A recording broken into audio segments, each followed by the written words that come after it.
Welcome to the Sci-Fi Evolution channel. The receptionist, a green-skinned woman with an emerald skin tone, sat at a table that was both polished and technologically advanced. She looked at the human tech engineer with a mixture of annoyance and condescension.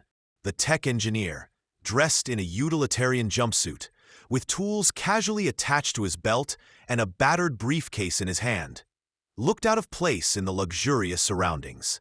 His disheveled hair and greasy hands stood in stark contrast to the pristine chrome surfaces and diffused aquamarine light of the grand orbital lobby. Tall plants with barely noticeable bioluminescent leaves added a touch of organic brightness to the otherwise sterile atmosphere. The green-skinned woman's disdainful expression was obvious when she looked at the grease-stained tech engineer's ID. She didn't know that the person she was humiliating was the owner of the hotel. The metallic hum of the orbital lobby echoed. His presence was in stark contrast to his polished surroundings.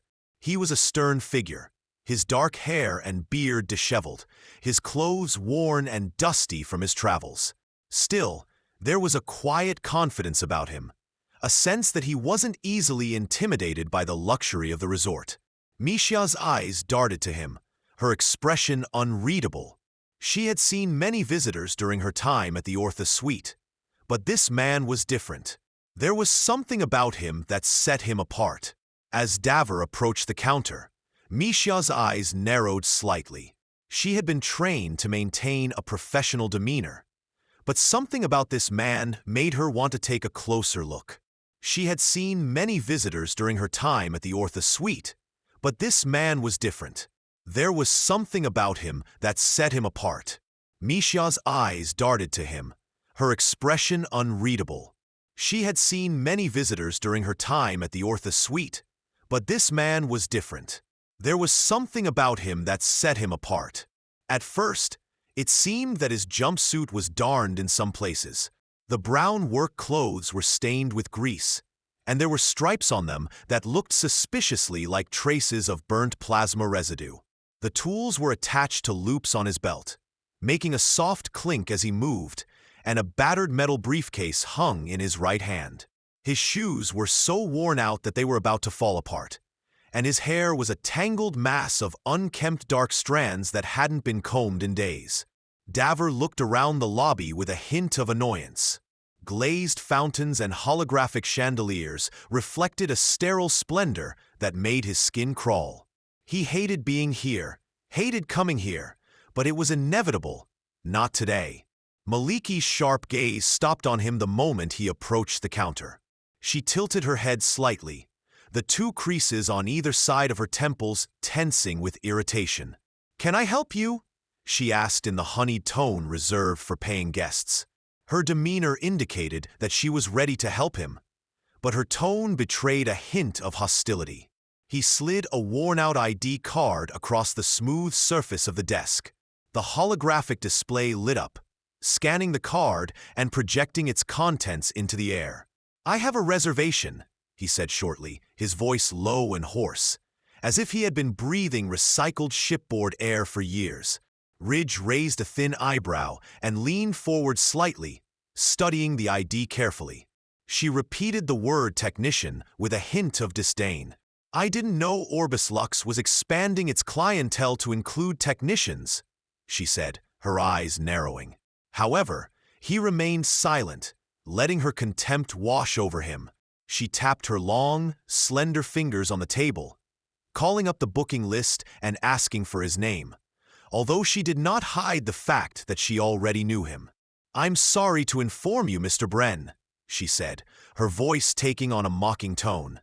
"I'm afraid the Aurea suite has strict standards for its guests. I'm not sure what system error allowed your reservation to go through, but it's clear that you're in the wrong place." The humiliation was like a slap in the face. Not for the first time, Davor considered leaving, but forced himself to stay. He adjusted the briefcase in his hand, a subtle gesture that caught Miss X's attention, drawing her gaze to the scratches and dents on the suitcase. "Let me check it again," he said. Tully M. leaned back, crossing her arms so that her silver uniform glittered under the soft light. "I've already told you, Mr. Bren. This establishment is aimed at a different clientele." Her words were interrupted by a soft chime. The exchange's holographic interface flashed a notification that she couldn't ignore. A symbol appeared on the screen, simple but unmistakable: Executive Access Override. Her amber eyes darted to Dora in confusion, then back to the screen. She touched him gently, and a flood of data filled the air between them. It was the guest's profile, his guest profile. The owner was Davor Bren, the owner. For a long moment, Mixa stood motionless. The ambient hum of the lobby seemed to increase, and the background noise of the guests and staff subsided to an almost comical silence. Her carefully maintained mask of condescension slipped away, replaced by an expression that could only be described as utter disbelief. You? She stuttered, but Davor cut her off. "Yes," he said flatly. "I'm the owner."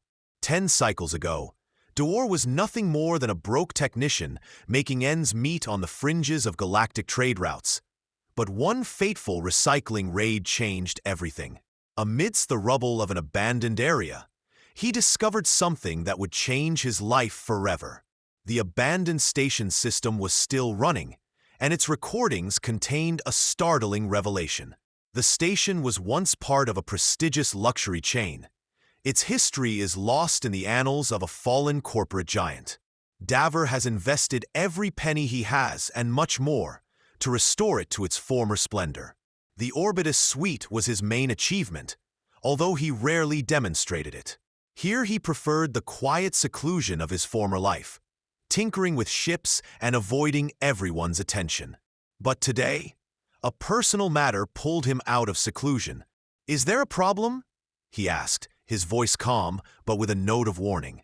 Misha's thoughts raced as she tried to save the situation. Her rigid posture softened slightly, her claws retracted, and she lowered her arms. "Of course not, sir," she said, her voice uncertain. "It's just, well, I didn't expect to meet a technician." Davor finished her sentence by leaning forward, his expression unreadable, and tapping on the edge of the holographic table. Mixia swallowed hard, stunned by the unexpected turn of events.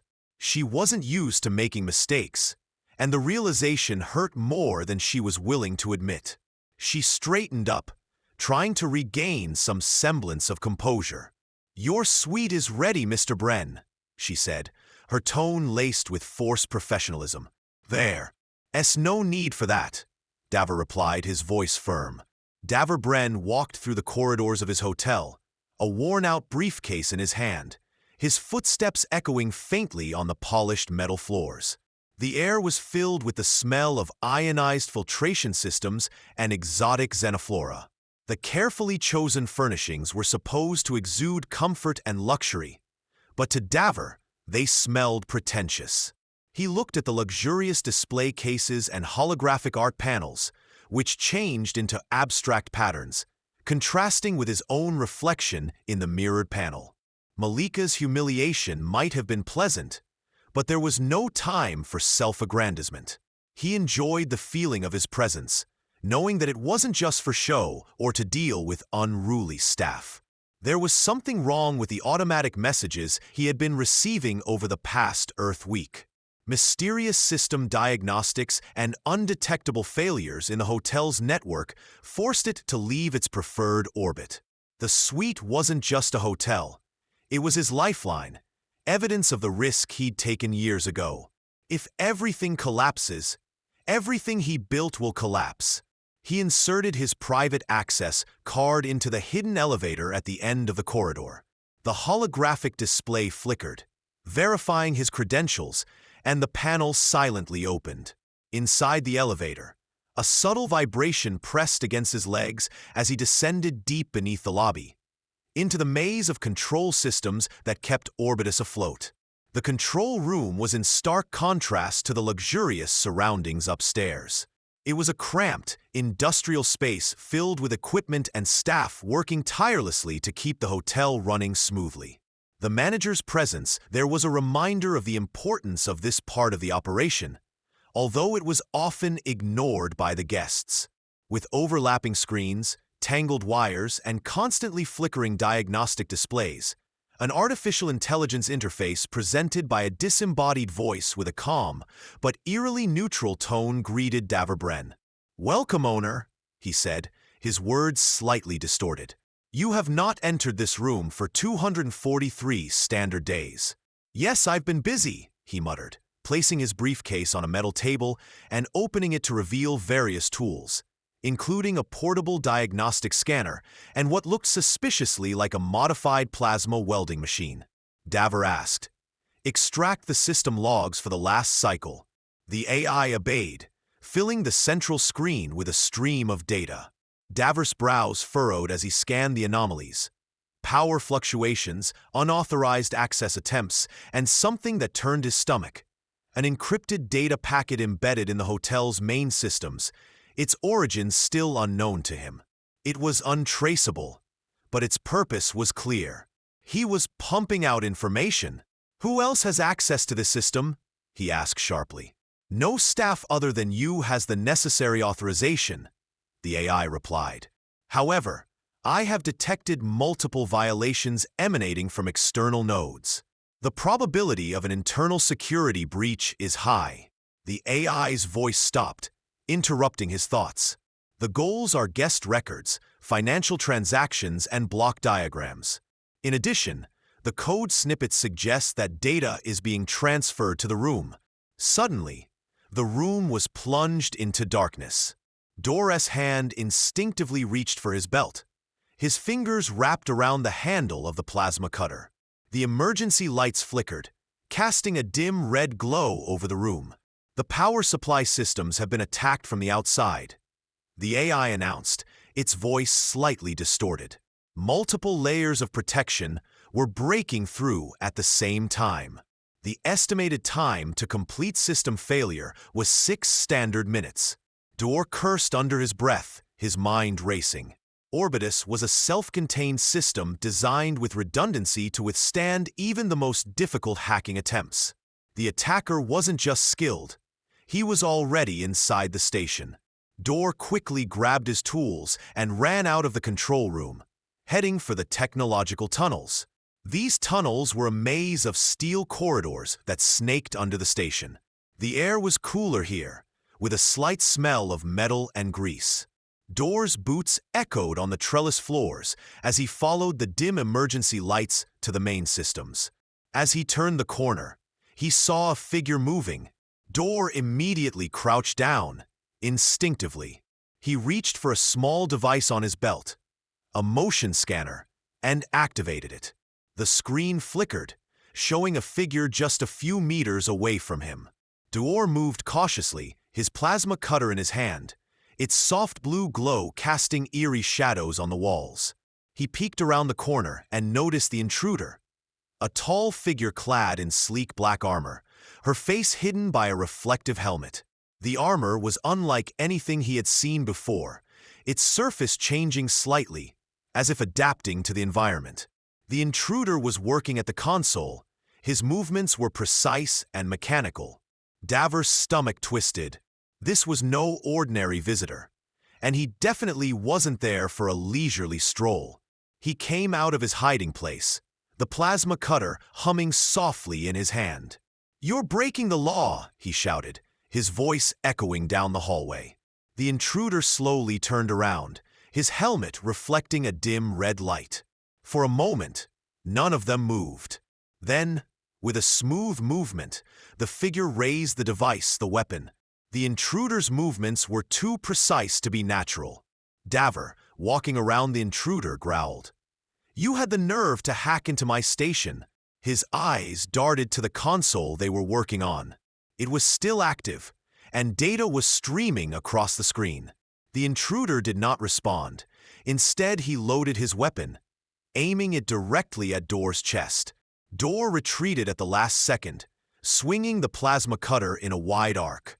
The blade grazed the intruder's armor, causing a shower of sparks, but did little damage. Davor muttered, "Nothing is ever easy." The fight was fierce and fast. The narrow corridor amplified every sound. The clink of metal, the hiss of plasma, the heavy breathing of a human technician facing an opponent far beyond his abilities, Davor. His mind raced as he dodged and counterattacked, looking for an opportunity. Then he saw it. The intruder's armor had a slight delay in responding to sudden movements. It was a small advantage, but it was enough. He made a feint to the left, luring her out. The figure abruptly shifted focus to the right, hitting the shoulder joint with a plasma cutter. The armor sparked and hissed, causing the intruder to stumble. Davor didn't hesitate.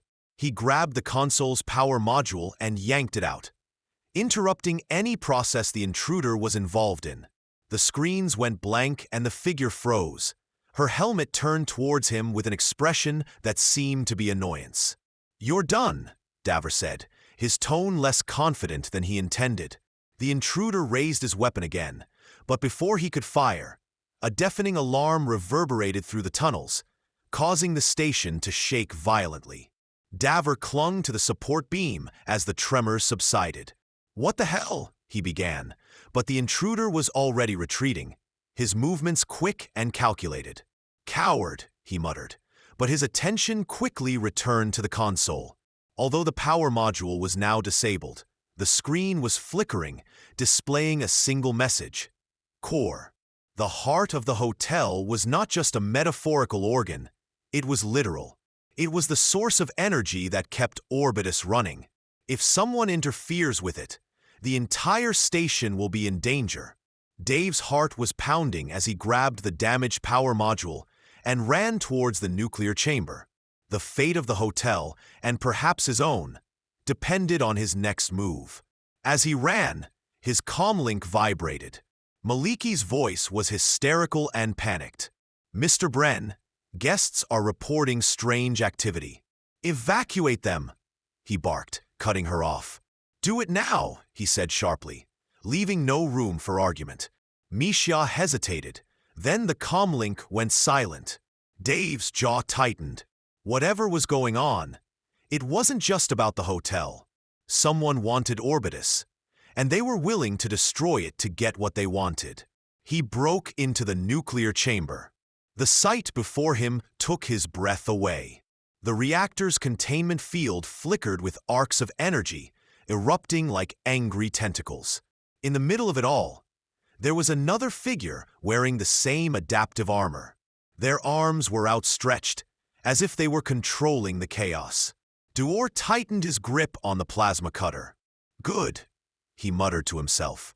"Let the dance begin." The chamber exploded into chaos, arcs of energy streaking through the air, their heat palpable as they scorched the walls of the chamber.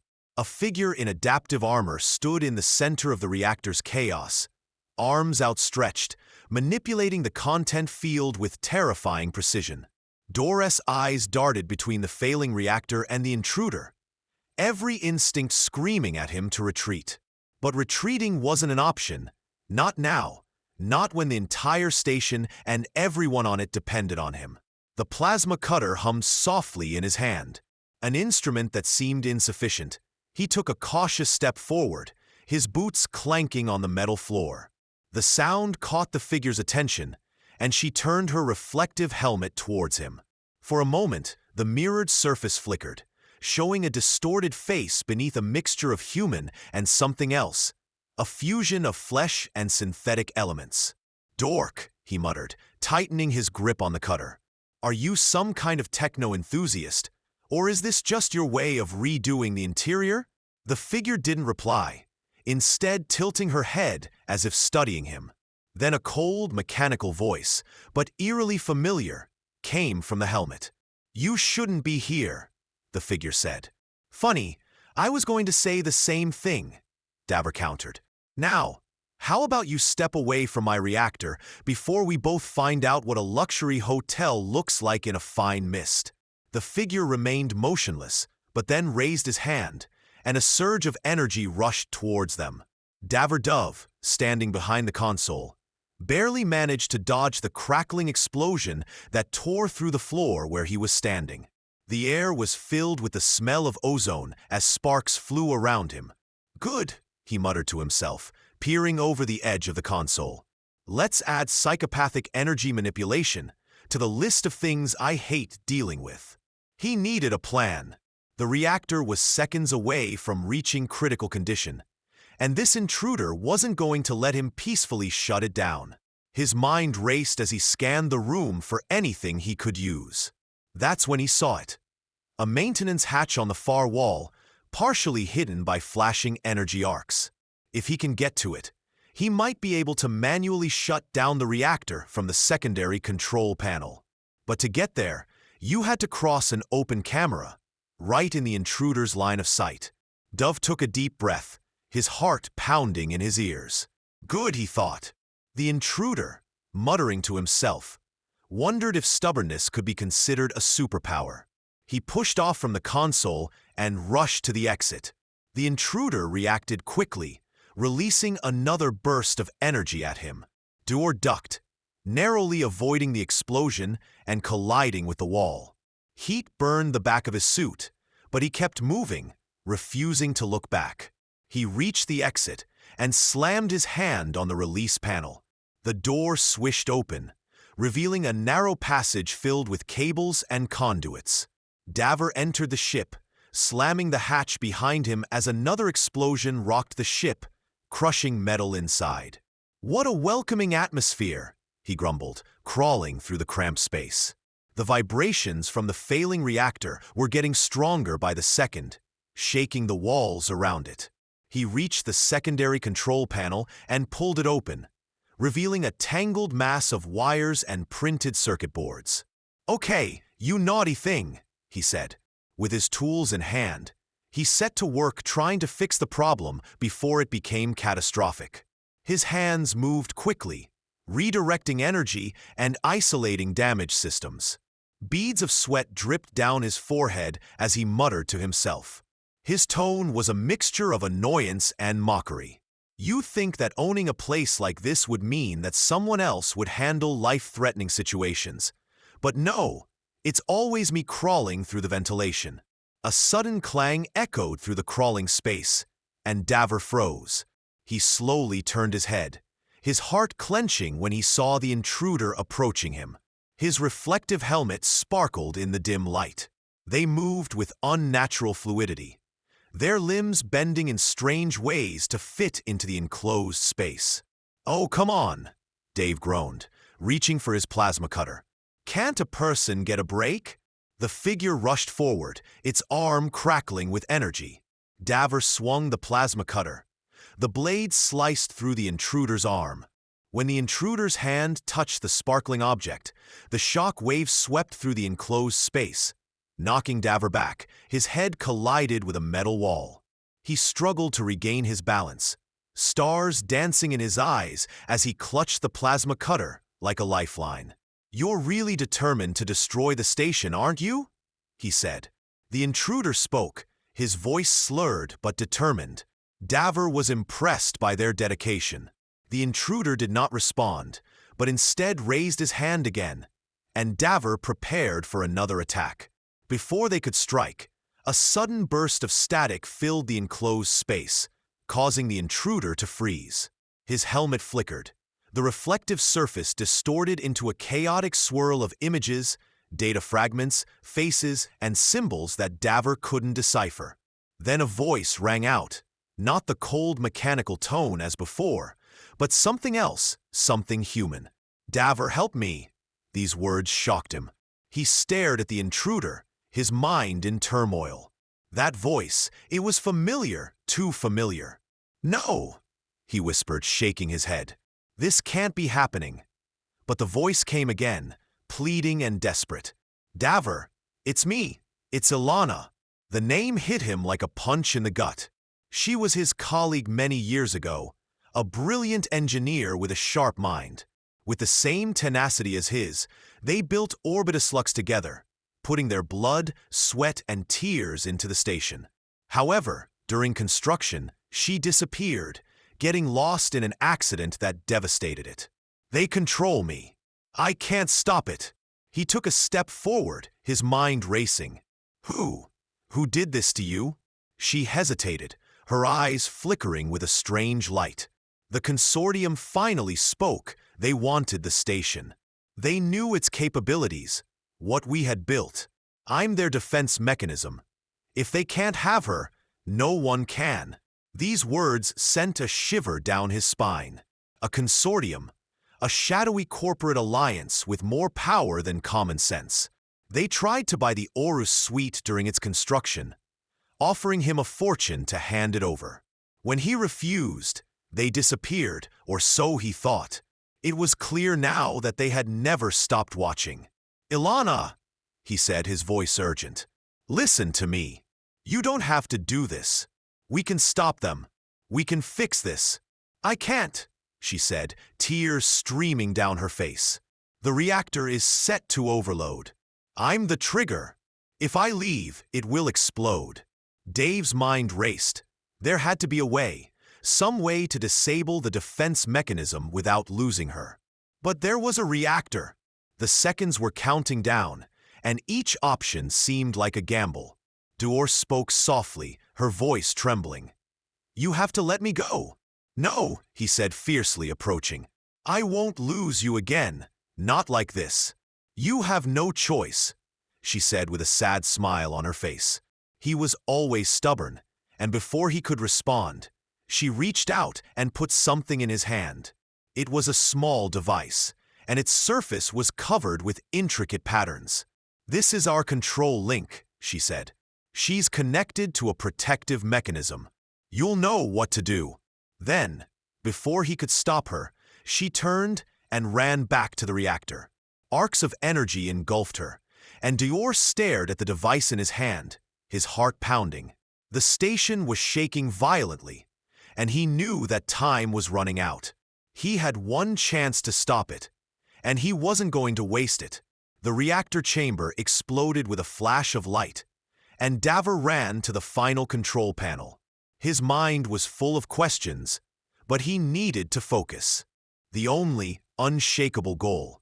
He will complete this task, and then perhaps find a way to return it.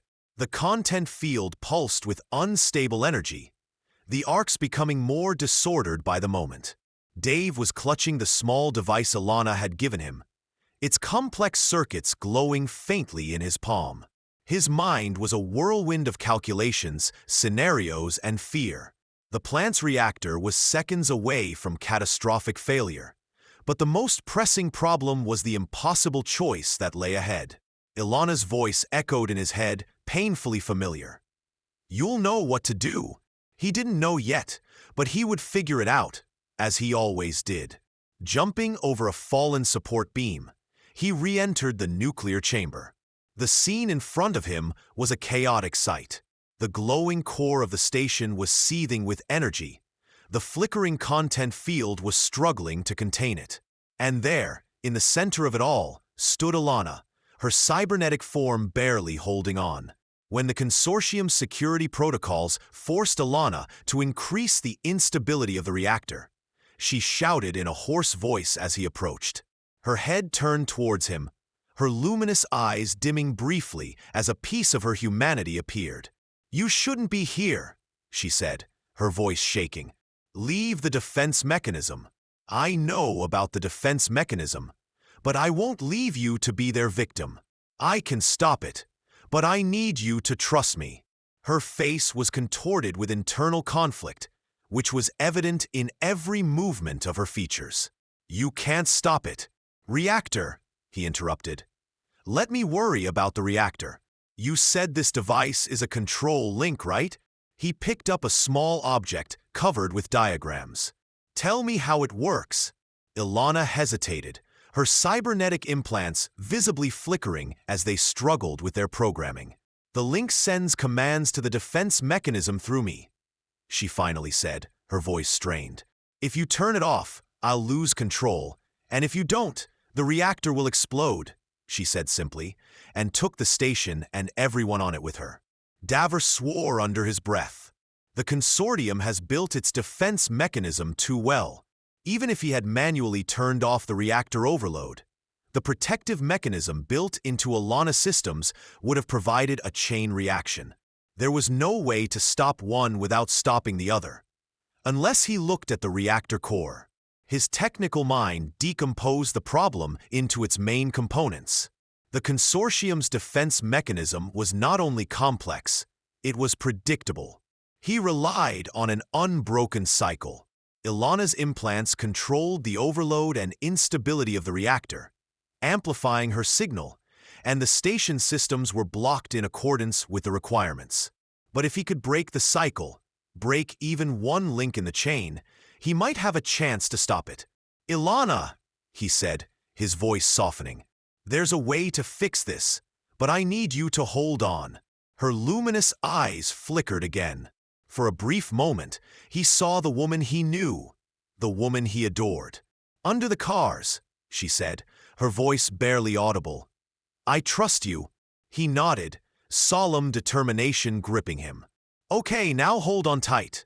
Davor worked quickly, his movements precise, honed by years of repairing ships. The control link of the defense mechanism was the key, but it wasn't enough to simply disable it. The reactor needed to be stabilized, and this required more energy than the station's reserves could provide. He needed to redirect the power, but that would leave the station systems completely unprotected.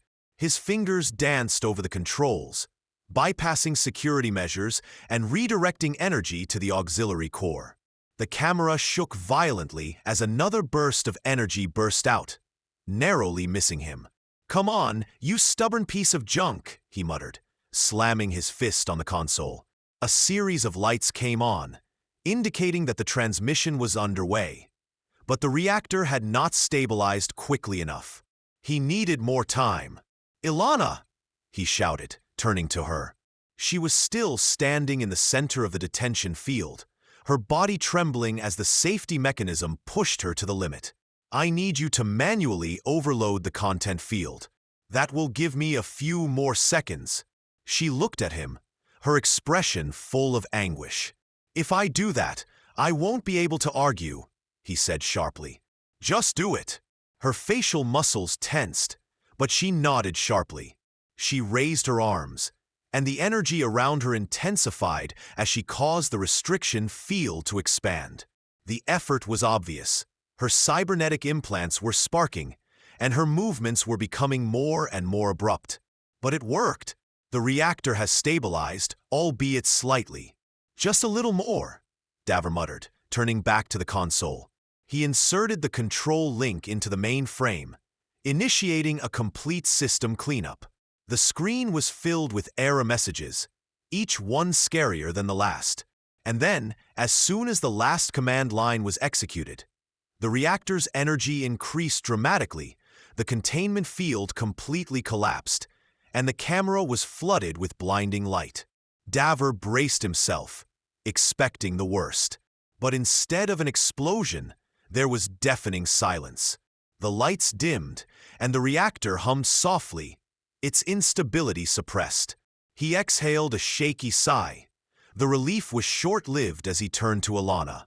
She was on her knees, her cybernetic frame smoking and sparking. He rushed to her, sinking to the floor next to her. "Ilana," he said urgently, his hands hovering over her, not knowing where to start. "Stay with me." She opened her eyes, the artificial glow fading. Her systems were failing. He could see it in the way her implants flickered and sparkled. She started to speak, but he cut her off. "Yes, you can," he said fiercely. "I won't lose you again, Ilana. Not after everything." Her gaze softened and she raised her hand trembling as she touched his face. "It's okay. You saved them. That's all that matters," he said, his voice breaking. "Don't," she said. "Don't you dare say goodbye."